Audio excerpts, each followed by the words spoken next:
My name is Alan Kennedy. I'm the dietary manager at Pawnee Manor, and this is going to be over pureed foods.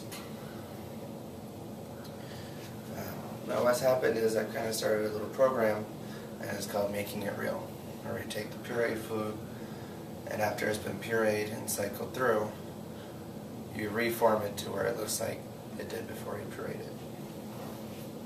Some of the things we're going to go through here is why we need pureed food, how the pureed food is prepared, and why we need to improve the look of the pureed food. So first off, the reason we need pureed food is dysphagia.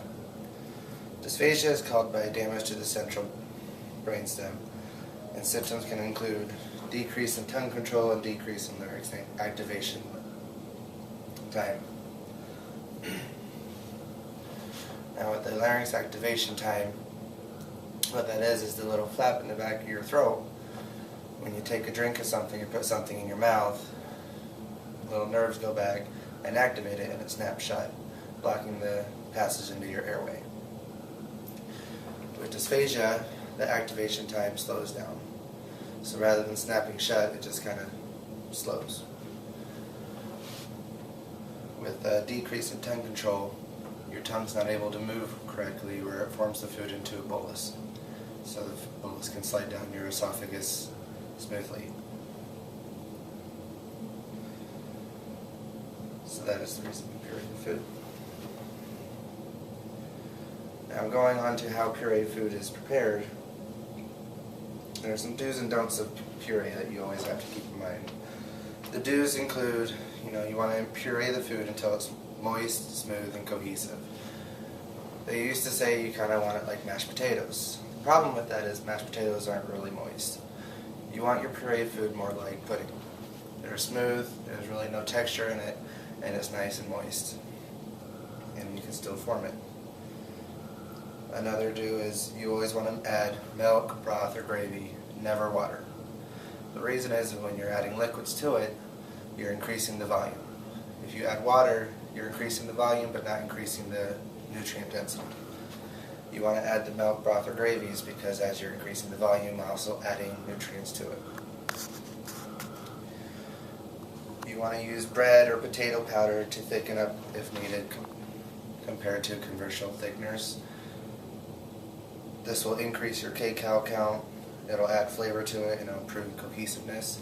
And also with the thickener, there's really no flavor added. It'll increase the cohesiveness, but if you use too much of it, it gives the food kind of a glossy look. Another thing you want to do is you always want to test your final product. You take a little bit and you put it on the tip of your tongue and rub it on the roof of your mouth. If you don't feel if it's nice and smooth, then it's good to go as it is. Some of the don'ts include leafy vegetables. They just don't puree well. Supplement them for something else. Raw or hard fruits and vegetables, don't puree, they'll just chop up. You want to switch them with something else. Bones, don't puree, take them out. Thick fibered items like pineapple, the fibers will not puree down.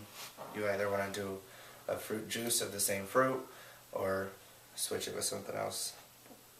Small seeds like strawberries, they don't puree down, so you'll want to switch that with something else.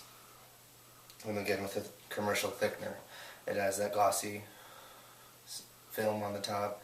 It doesn't add flavor, it doesn't add calories, it just thickens it up.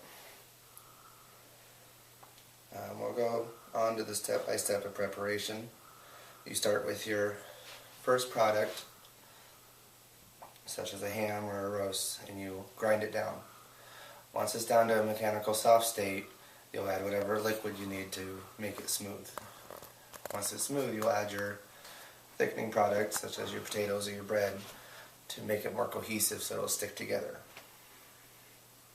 Once that's all said and done, you have your final puree product. You then want to form it into whatever your food is. One of the things we normally use in my kitchen is I have a cupcake pan that has square cupcakes. You can put your meats in there, and once they're solid again, you take them out and you can keep them as a square and serve it as a pureed loaf, or you can slice it and serve it as sliced meat.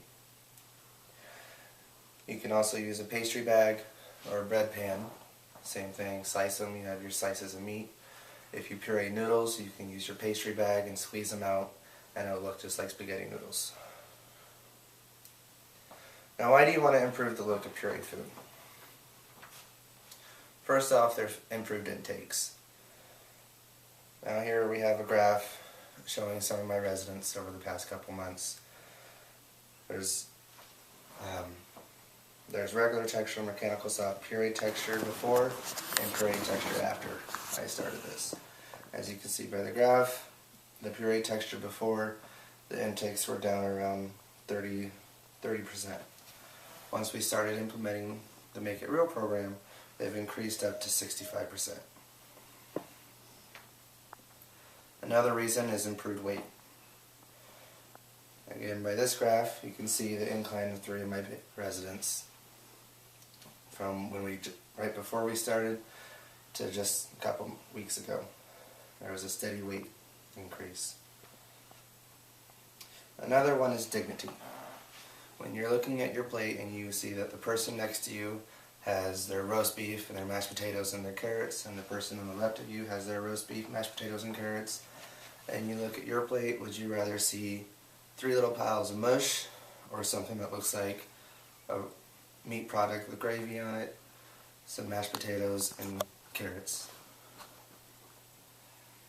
You know, dignity is the main thing, because with the decrease in dignity, you're going to have increased depression, increased anxiety. They're not going to want to come out, they're not going to want to eat, they're not going to want to drink. By not doing that, you'll have your instances of dehydration, you'll have your low intakes, which will result in your increased in weight loss. If they're not eating, they're not getting their protein, they'll get their bed sores. You know, it can all strive right back up to dignity. So something I want to leave you with is just something to think about. The elderly have enough fears about entering long-term care. So what can we, as dietary managers, do to alleviate some of those fears? How can we change their focus from fear to how wonderful that meal was?